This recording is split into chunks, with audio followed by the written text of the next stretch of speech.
Bueno, continuando un poquito, entonces nosotros decíamos que la enzima clave que regula los niveles de colesterol dentro de nuestro cuerpo constituye la hidroximetilglutaryl-CoA reductasa. La enzima que convierte 3-hidroximetilglutaryl-CoA en mevalonate. Esta enzima está súper regulada en el cuerpo. Sufre tres tipos de regulación: regulación covalente, regulación alostérica o regulación de su propia transcripción. La regulación covalente, tenemos dos enzimas muy importantes que regulan los niveles de colesterol. Las dos metabólicas, que son la insulina y el glucagón, pero las hormonas tiroideas también son capaces de regular la síntesis del colesterol.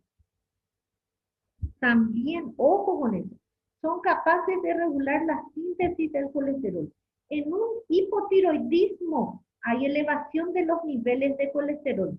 Entonces, cuando tengan un paciente con niveles elevados de colesterol en la sangre, no se sorprenda que en la próxima consulta venga dosaje de hormonas tiroideas. Cuando el nivel de colesterol está muy disminuido en el cuerpo, existe también la probabilidad de que esté relacionado con un hipertiroidismo, entonces también siempre habrá que buscar afecciones tiroideas. El caso más clásico es cuando hay elevación. Normalmente el médico no se preocupa cuando los niveles de colesterol están muy bajitos. Pero ojo, si el nivel es demasiado bajo, por debajo del rango esperado para la edad determinada, hay que investigar la causa de por qué el nivel de colesterol está muy bajo. ¿Ok? Pero ya sabemos que tenemos dos hormonas metabólicas por excelencia, que va a ser la insulina y el glucagón, que van a hacer regulación covalente, fosforilación, desfosforilación.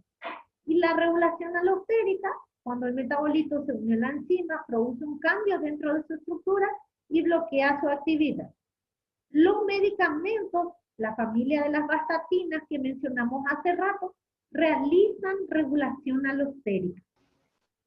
Y la regulación de la transcripción, que es un mecanismo un poquito más complicado que vamos a ver dentro de un rato. Cuando hay, después de una dieta rica en grasas saturadas o después de una dieta rica en carbohidratos, el páncreas libera insulina. La insulina, mediante activación de la proteína RAS, activa una proteína quinasa, que se denomina reductasa quinasa. La reductasa, como saben, las insulinas activan a la fosfatasa. ¿Qué van a hacer las fosfatasas? Le van a desfosforilar a la reductasa quinasa. Y al desfosforilarle a la reductasa quinasa, esta enzima va a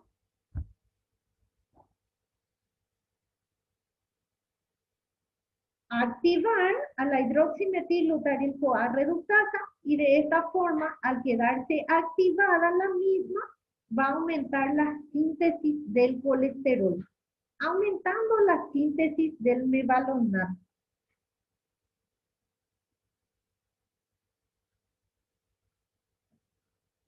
Bueno, en este esquema vamos a ver un poquito mejor. La insulina activa a la reductasa quinasa fosfatasa, o sea, la fosfatasa. ¿Qué hacen las fosfatasas? Las fosfatasas le van a quitar el fosfato a la reductasa quinasa. Al desfosforilarle a esta enzima, ella se va a inactivar. ¿Qué hacía la reductasa quinasa? Le fosforilaba a la hidroximetilglutaryl-CoA, y al fosforilarse esta enzima se inactivaba. Entonces, las fosfatasas, al quitarle el fosfato a la reductasa quinasa, ella se va a inactivar, y al inactivarse esta enzima la hidroximetilglutarilco-A se va a activar y por ende va a activar la síntesis del colesterol. Vamos a la inversa.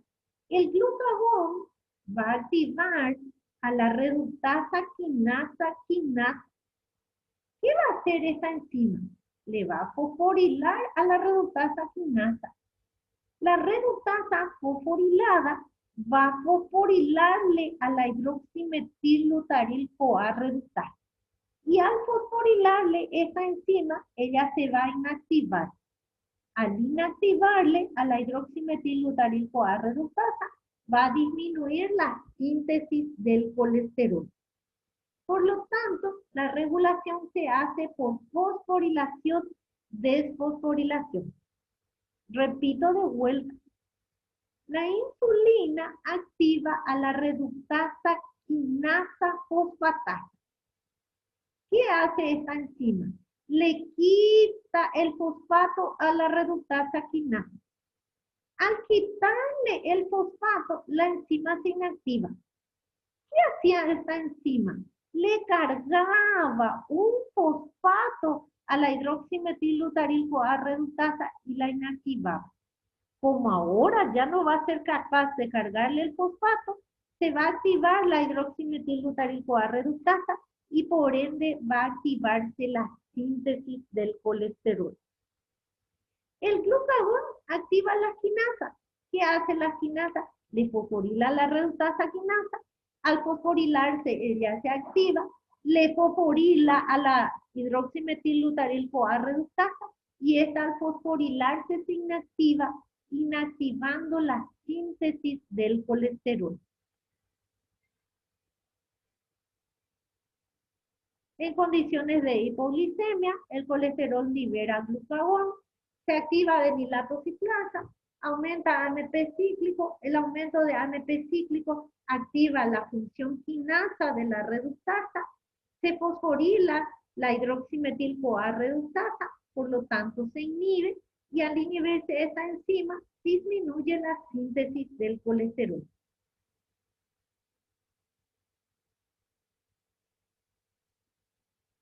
La regulación número 2 consiste en la regulación alostérica producida por el propio colesterol, por el mevalonato, por los ácidos biliares y también por este grupo de fármacos que se llaman vastatina.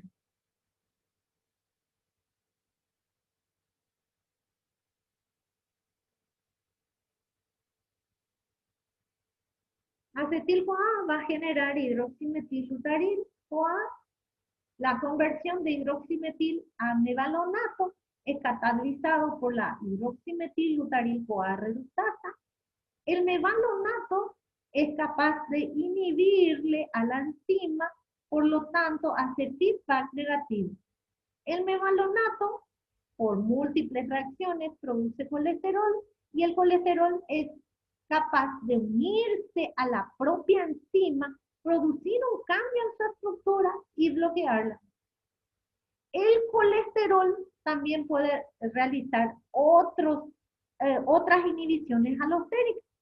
Puede inhibirle al receptor de LDL, disminuyendo la captación de colesterol mediada por el receptor. Puede inhibirle a la CAT, la enzima que genera ésteres de colesterol, y de esa manera regula los niveles de colesterol. Y por último, el propio colesterol puede inhibir la región del ADN que es responsable de la biosíntesis de la enzima en particular. ¿Me dan permisito 2 minutos, por favor? 2 minutos nada más, enseguida vuelvo, ¿ok? Sí, Bueno, profe. profe.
Gracias, gracias. De vuelta. Bueno, el último mecanismo de regulación es la regulación de la expresión génica que, acuérdense que el colesterol es la única molécula que puede regular su propia expresión genética. O sea, la expresión genética de la enzima que cataliza su biosíntesis. La expresión de la hidroximetilglutarilcoa reductasa está regulada por dos proteínas. Estas proteínas se llaman factores de transcripción. La primera proteína se denomina proteína 2 de unión al elemento regulador. Proteína 2 de unión al elemento regulador de esteroles. También están las siglas en inglés, o sea, nosotros en castellano le llamamos QR, pero en inglés van a tener estas siglas, que es binding, o sea, la misma cosa, ¿verdad? Binding, que es proteína de unión al elemento regulador de los esteroles. Entonces, de ambas formas pueden encontrarla. Esta es una proteína integral que se encuentra en la membrana del retículo endoplasmático. En la membrana está asociada a una segunda proteína que se llama PAEP, proteína reguladora de la escisión de Puere. Puere es una proteína que sufre modificaciones dentro de su estructura para generar una molécula más pequeña. Esta molécula más pequeña tiene la habilidad de introducirse en el núcleo, unirse al ADN y actuar como un factor estimulador de la transcripción de la hidroximetilglutarilcoa reductasa.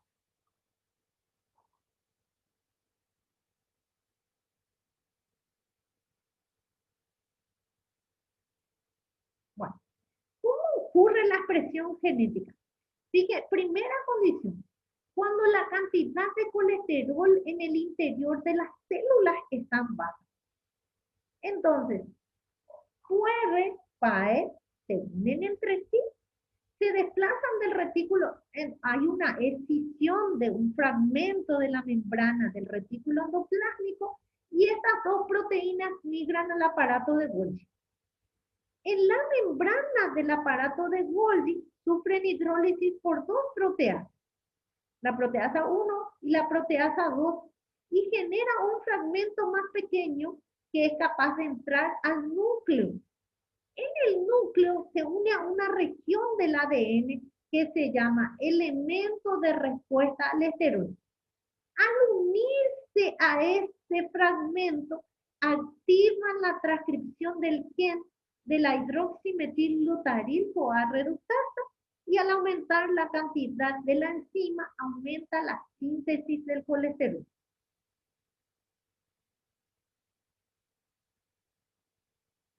Este es para ver un chiquitito los dibujos, ¿sí?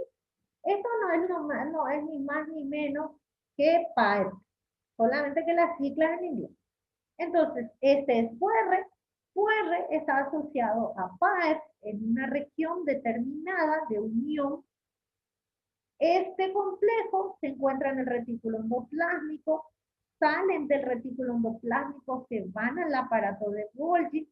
En el aparato de Golgi es cortado por la primera proteasa, luego es cortado por la segunda proteasa, y eso genera una molécula más pequeña que es capaz de migrar al núcleo, unirse al ADN y activar la transcripción de la hidroximetilglutarilcoa reductasa.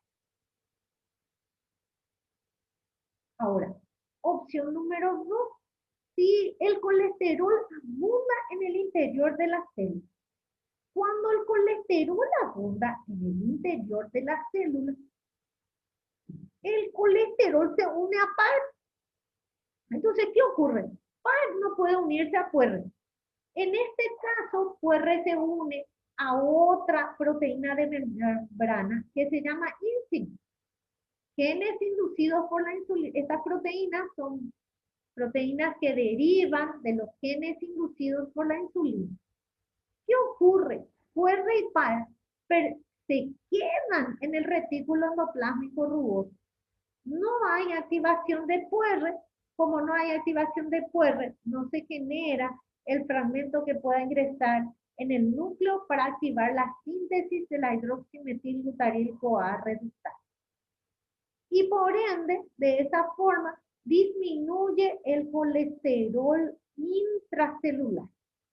Esto es para mostrar un poquito que en el retículo endoplásmico rugoso, en la membrana, está QR, está PAEP y está INSI. QR y PAEP pueden disociarse e ir al aparato de Golgi para generar, QR y PAEP pueden disociarse para ir al aparato de Golgi para generar el producto que finalmente será el factor estimulador de la transcripción de la hidroximetilbutaril-CoA reductasa.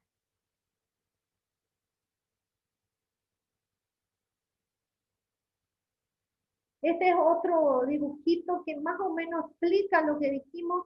Busqué muchísimos dibujos relacionados. En el libro hay un dibujito muy bonito que van a entender perfectamente. Pero, si prestamos atención, entonces, ¿qué nosotros sabemos? Que en la membrana del retículo endoplásmico rugoso hay 3 proteínas implicadas en la regulación. SREBP, que no es más ni menos que PUERREP, SCAP, que no es más ni menos que PAEP. Cuando el colesterol está bajo en el interior de la célula, PUER se une a PAEP, miren, PUER se une a PAEP, se disocian de INSI y se van al aparato de Golgi. En el aparato de Golgi sufren la hidrólisis por proteasa 1, por proteasa 2 y generan una molécula modificada que se llama SRE. SRE ingresa al núcleo, se une al ADN y activa la transcripción de la hidroximetilbutaril-CoA reductasa. Si el colesterol está alto, el colesterol se une a PUR, PUR no puede unirse a PAEP, entonces se unen a INSI, se quedan en el retículo endoplásmico, no hay síntesis del activador de la transcripción de la enzima y disminuye por ende la síntesis del colesterol.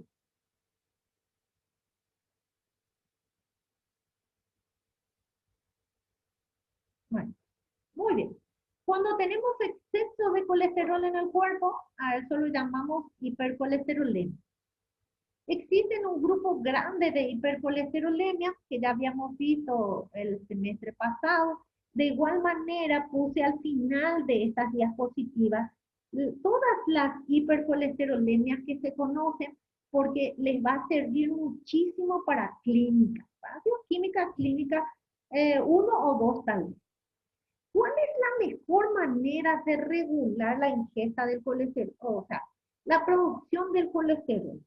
La ingesta del colesterol solo representa el 10% del colesterol total fabricado en el cuerpo. Actualmente, algunos libros mencionan que ya corresponde al 40%. Por lo tanto, si yo tengo colesterol alto, ¿qué tengo que evitar? Los precursores. ¿Quiénes son los precursores del colesterol? Las dietas ricas en carbohidratos que generan piruvato, el piruvato que va a generar acetil-CoA, y las dietas ricas en grasas saturadas y grasas trans. Bueno, eso por un lado. Pero por otro lado, la mejor manera para regular el 60% del colesterol, o en todo caso, el 90% del colesterol fabricado en el cuerpo, es reduciendo alguno de estos puntos. Por ejemplo, dentro de un ratito vamos a ver que el colesterol en el hígado se elimina en forma de sales biliares, pero las sales biliares tienden a entrar de vuelta. Si nosotros bloqueamos el reingreso de las sales biliares, más colesterol se van a convertir en ácidos biliares y entonces de esa manera vamos a estimular la disminución del nivel de colesterol. Entonces, ¿qué se usan? Secuestradores de ácidos biliares que actúan a nivel intestinal. Las vastatinas o estatinas son inhibidores alostéricos de la hidroximetil-butaril-CoA reductasa. Estos son los fármacos más tradicionales existentes. La atorvastatina, quien más quien menos, si ustedes revisan la medicación de sus padres o de sus abuelos, van a encontrar que están consumiendo atorvastatina para regular el nivel de colesterol. Hay un estudio científico que menciona, ¿verdad? Custodio, se llama de Custodio, que menciona el uso temprano de las vastatinas en aquellos pacientes que tienen antecedente familiar de hipercolesterolemia. ¿Qué significa eso? Que si tu papá tiene hipercolesterolemia o el abuelo tiene hipercolesterolemia, se puede hacer profilaxis con vastatina para evitar la superproducción de colesterol en el interior del hígado que va a despertarse en cualquier momento. Acuérdense que la hipercolesterolemia o la dislipidemia conducen a la diabetes de tipo 2. El ácido nicotínico que se fabrica a partir del triptófano es también capaz de reducir los niveles de LDL. Por lo tanto, va a disminuir el aporte de colesterol a partir de estas lipoproteínas y por ende reducirán el nivel de colesterol intracelular. Y por último, los inhibidores de la absorción, como el ezetimibe, que bloquean a la proteína transportadora de colesterol a nivel gastrointestinal. Entonces, esto constituye la mejor forma de reducir la hipercolesterolemia. Acá les puse el cuadro que ustedes van a ver. Estos son los fármacos que se utilizan, la atorvastatina que les citamos anteriormente, es un inhibidor de la hidroximetilbutaril-CoA reductasa, disminuye LDL hasta un 50%, eleva colesterol bueno y disminuye colesterol. La gran mayoría de ellos tienen efectos colaterales bastante no tan agradables, no son tan amigables, por decirlo así. Miren los fibratos, que son un grupo de moléculas que se utiliza, un grupo de fármacos que se utiliza en la hipertrigliceridemia. La hipertrigliceridemia está asociada a la hipercolesterolemia y fíjense lo poco amigable que es, pero es lo mejor que existe para reducir el triglicérido a nivel plasmático. El mejor tratamiento para la hipertrigliceridemia de tipo familiar siguen siendo los fibratos. Y si nosotros miramos los efectos colaterales, vamos a ver que es muy poco amigable. Este es un cuadro que me gustaría que manejen. ¿Por qué? Porque es un cuadro que te sirve de forma cotidiana, por lo menos, para manejar el mecanismo de acción de algunos fármacos que son de consumo habitual dentro de las familias. Y para saber a qué nivel actúa, cuáles son los beneficios a nivel de las lipoproteínas y sus efectos colaterales.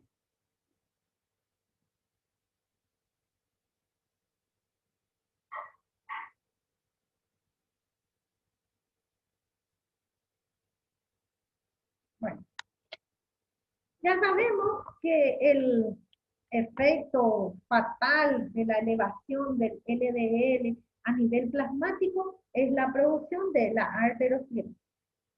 Por lo tanto, evitar el aumento del colesterol plasmático desde temprano va a ser muy importante para mantener a raya esta enfermedad. Bueno, el colesterol es un constituyente importante de hormonas esteroideas, de provitaminas como la vitamina D y de ácidos biliares. En el organismo se sintetiza aproximadamente 1,5 gramos de colesterol día, pero esto supera enormemente a la ingesta normal. Acuérdense que el colesterol que es proveído por la dieta solo representa el 10%. El 90% representa al colesterol fabricado en el cuerpo. Por lo tanto, normalmente una dieta reductora en los acetatos activos no siempre resuelve el problema.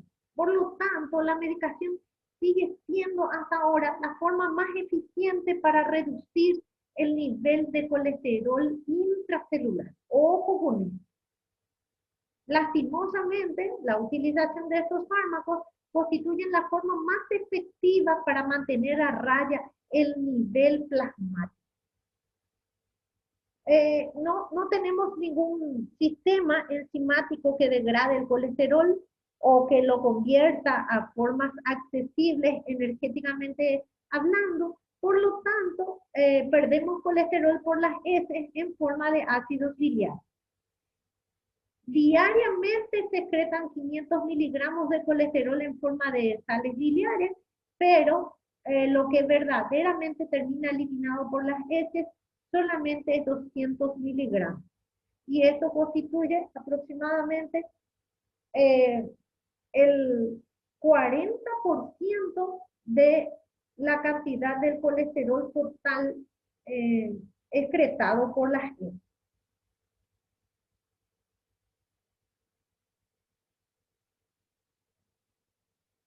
El núcleo esteroideo no puede metabolizarse a CO ni agua ni puede generar ATP. La eliminación del colesterol se realiza en forma de sales biliares en la segunda porción del duodeno gracias al colédoco. Los ácidos biliares y sus sales que se fabrican a partir del colesterol se almacenan en la vesícula biliar y tras cada alimentación rica en grasas son descargados para realizar la finalidad última, que es la emulsificación de las grasas. ¿Cuál es el inconveniente? Que las sales biliares se reabsorben otra vez prácticamente en su totalidad y se pierde una pequeña proporción. Por lo tanto, no es tan fácil deshacerse del exceso de colesterol. Por la circulación enteropática, en donde se reabsorben las sales biliares, que eran las únicas formas que teníamos de eliminar el colesterol.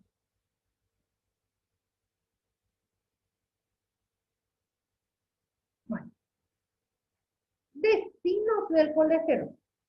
El colesterol es el principal componente de las membranas.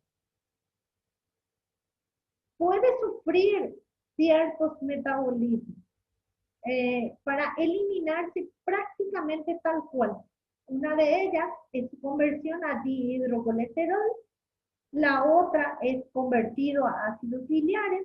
Los ácidos biliares son atacados por la flora intestinal que la convierten a coprostanol o a colecanol y terminan eliminados por las heces. En la piel, el colesterol es convertido a vitamina D. Hay una ruptura del anillo B por la luz ultravioleta. Este precursor se dirige al hígado, sufre una primera hidroxilación por la 21-hidroxilasa de vitamina D. Este precursor va al riñón, sufre una segunda hidroxilación por la 1,25-hidroxilasa de D3 y se convierte en la vitamina D activa, que es responsable de la absorción del calcio, del fósforo y en menor medida del magnesio en el intestino y en el riñón. Ahora, el colesterol en la glándula suprarrenal o en las gónadas puede convertirse en un intermedio denominado pregnenolona, y la pregnenolona es precursor de las hormonas esteroideas. Empezamos con el primer derivado del colesterol, que son los ácidos biliares. Los ácidos biliares se sintetizan en el hígado. El hígado es el mayor productor de los ácidos biliares mediante transformaciones en la estructura del colesterol. El doble enlace que se encuentra en el anillo B se reduce, la cadena hidrocarbonada se acorta, se introducen grupos hidroxilos para que sea soluble y esto genera dos ácidos biliares que se llaman ácidos biliares primarios. El ácido fólico y el ácido queno-desoxicólico. El primero tiene 3 hidroxilos y el segundo tiene 2 hidroxilos. La enzima clave en la síntesis de los ácidos biliares primarios se llama 7-alfa hidroxilasa. Y esta 7-alfa hidroxilasa es una monooxigenasa dependiente del citocromo P450 que solo y exclusivamente existe en el hígado. Entonces, esta enzima es dependiente de NADPH, de oxígeno y de vitamina C y es exclusiva hepática. Por lo tanto, la biosíntesis de los ácidos biliares solamente ocurre en el hígado. El colesterol, por la hidroxilasa, 7-alfa hidroxilasa, se convierte en 7-alfa hidroxicolesterol. Se introduce el primer hidroxilo. En las siguientes reacciones se genera como producto el ácido queno-desoxicólico que tiene 2 hidroxilos y el ácido fólico que tiene 3 hidroxilos. Estos constituyen los ácidos biliares primarios. Antes de que abandonen el hígado y vayan a la vesícula biliar, a almacenarse, a esperar que haya una comida rica en grasa, sufren reacciones con 2 aminoácidos, con la glicina y con la taurina. La taurina es un derivado de la cisteína. La reacción se llama conjugación y esto permite que estos ácidos vayan en su forma iónica y actúen como detergentes más eficaces a nivel intestinal. Entonces, el ácido fólico y el queno-desoxicólico se conjugan con glicina y con taurina para generar los derivados glicofólico, desoxicólico, taurofólico y taurodesoxicólico. En total se generan 4 ácidos biliares que terminan en el intestino. Estos ácidos biliares, los primarios y sus derivados, son liberados en la segunda porción del duodeno cuando la dieta es rica en grasa. Los ácidos biliares actúan como detergente emulsificando las grasas, permitiendo que las enzimas intestinales disminuyan la superficie, tengan acceso a estas grasas gracias a la disminución de la superficie de contacto.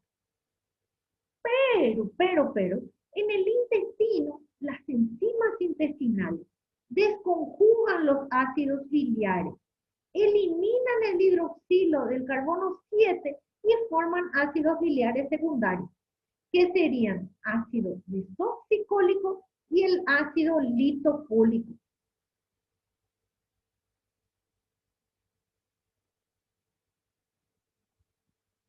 Estos ácidos biliares secundarios o se reabsorben por circulación enteropática o terminan completamente degradados, o sea, terminan siendo metabolizados por las bacterias intestinales para generar coprostanol y colestanol y se eliminan por las heces.